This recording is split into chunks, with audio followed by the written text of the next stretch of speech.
क्योंकि आज जब बच्चों का सिलेक्शन देखा तो मेरे को लिटरली बता रहा हूँ, उनके पेरेंट्स को भी बहुत खुशी होगी, बच्चों को भी बहुत खुशी होगी, और जिनका सिलेक्शन नहीं भी हुआ मैं लिटरली वो भी बोलना चाहता हूँ, ठीक है। क्योंकि हम लोग जब इसमें होते हैं ना, जिस दिन रिजल्ट वाला दिन होता है तो कई बच्चों को लगता है यार मेरा रिजल्ट नहीं आया तो आज सर हमारे साथ नहीं खड़े हैं। आपके अंदर भी ऐसा फीलिंग हो सकता है, लेकिन मैं आपको बता रहा हूँ, आप ये इमेजिन करिए कि जब आपका सिलेक्शन होगा, और आप क्या नहीं चाहेंगे कि आपके साथ वो टीचर्स खड़े हो, राइट, आप भी चाहेंगे। तो वो हमारा कर्तव्य दोनों साइड है, ठीक है। आज सेलिब्रेट कर लिया, हो सकता है एक और सेलिब्रेशन इवेंट होगा, उसमें और बच्चे आ जाएंगे, सेलिब्रेट कर लेंगे, लेकिन उसके बाद तो हम बैक टू क्लासेस आ रहे हैं ना, वहां पे जो भी कमजोर बच्चा उसके साथ लगे पड़े हैं। हमें पूरा 2 साल 1.5 साल 3 साल लगे रहना पड़ता है बच्चे के साथ उस एक दिन के लिए। वो एक दिन आपके लिए भी इंपॉर्टेंट है। तो कोशिश करिएगा, ठीक है, कोशिश करिएगा कि आप अपनी मेहनत को सही डायरेक्ट, हर कोई बच्चा मेहनत करता है, मेरे को सबसे बड़ा दुख यही होता है, हर कोई बच्चा मेहनत करता है, ठीक है, बस डायरेक्शन अलग हो जाती है। एक नाव के जैसे हो आप ना, आप एक नाव में चाबुक चला रहे हो, नाव की डायरेक्शन हल्की सी चेंज कर दी गई और आप बस मेहनत करे जा रहे हो, जाना इधर था, आप कहीं और पहुंचोगे। इस चीज का दुख होता है, इसलिए मैं आपको बार बार कहता हूं, जब क्लास चल रही है फुल कंसंट्रेशन, वो बार बार रीडायरेक्ट करना बहुत जरूरी है। एक बार आपकी डायरेक्शन अलग हुई, आप मेहनत करोगे लेकिन कहीं और पहुंच जाओगे, ठीक है। एंड बिलीव मी, मेरे जितने भी बच्चे थे, लक्ष्य के थे, प्रयास के बच्चे थे, उनका सिलेक्शन हो या ना हो, डजंट मैटर्स टू मी। मेरे को लेकिन इतना पूरा बिलीफ है, जितने भी बच्चों को मैंने पढ़ाया है उनके अंदर एक हैबिट डाली होगी कि वी हैव टू फाइट।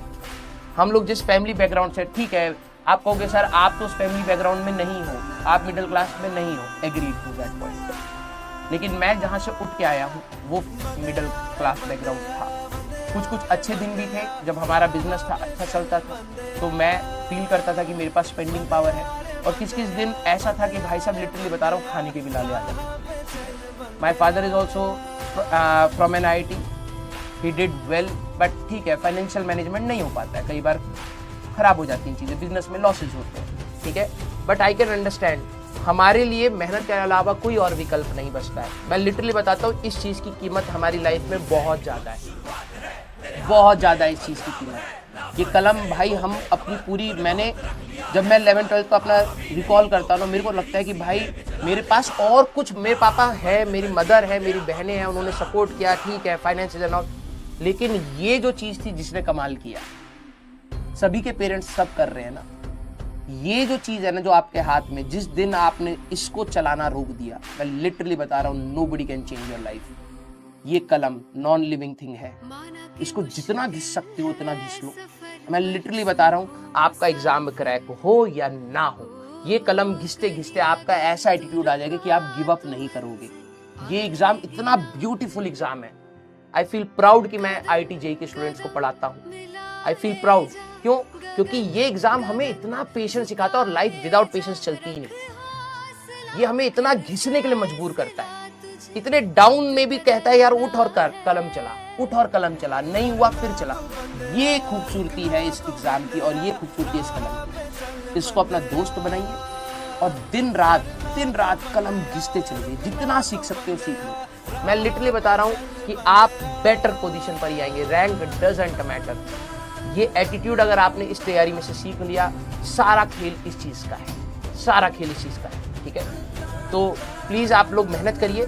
अगर आपको लगता है कि life is unfair, it is true, life is unfair, but आपके हाथ में आज कलम है, आपके सामने कॉपी है, आपके सामने एक टीचर है। लाइफ ने आपको बहुत बड़ा एडवांटेज दे दिया। मिडिल क्लास फैमिली के लिए एजुकेशन के अलावा कोई स्कोप नहीं है। आपको पता है क्यों रेट रेस है ये?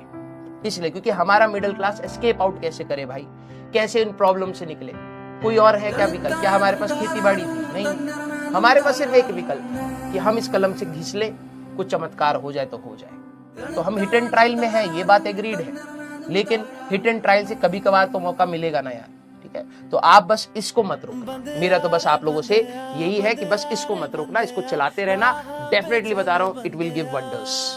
मेरे साथ तो हुआ है, मैं तो इसकी बहुत कदर करता हूँ, ठीक है। तो मेरी लाइफ तो इस कलम ने बनाई है, आपकी भी बना देगा, मुझे तो यही लगता है, ठीक है। यस, लाइफ इज अनफेयर बेटा, so true, so true, but उससे ज्यादा बुरा पता है क्या है? उससे ज्यादा बुरा ये है कि आप जानते हुए कि life is unfair and you are doing bad to yourself. वो तो और वर्स्ट है। ठीक है, हम अंबानी के घर में पैदा नहीं हुए, लेकिन हम बन तो सकते ही है ना, कोशिश तो कर ही सकते हैं। जैसे कहीं पर मैंने एक स्टेटमेंट पढ़ा था कि अगर आप गरीब फैमिली में जन्म लेते हो तो उसमें आपका कोई कसूर नहीं है, लेकिन अगर आप गरीब इंसान बन के ही मर जाते हो तो इसमें आप ही का कसूर है।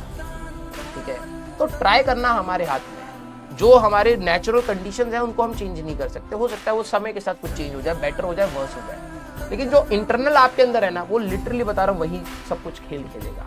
ठीक है, तो आप प्लीज उस चीज का ध्यान रखिएगा। ठीक है, हाँ, आप प्लीज इस चीज का ध्यान रखिएगा और मेहनत करिए भाई। मैं तो चाहता हूँ मेरा बच्चा ना बहुत घिसे यार, बहुत घिसे। ठीक है, कोई बोलेगा कि यार इतना घिसने से क्या मिलता है, हमें भी नहीं पता क्या मिलता है क्या नहीं मिलता है। कभी खुशी मिलती है, कभी गम मिलता है, ठीक है, चलेगा, लेकिन और करें क्या भाई, क्या है हमारे पास, कुछ नहीं, हमारे लिए यही है। ठीक है, तो accept it and enjoy it. Clear? Love you बेटा, थैंक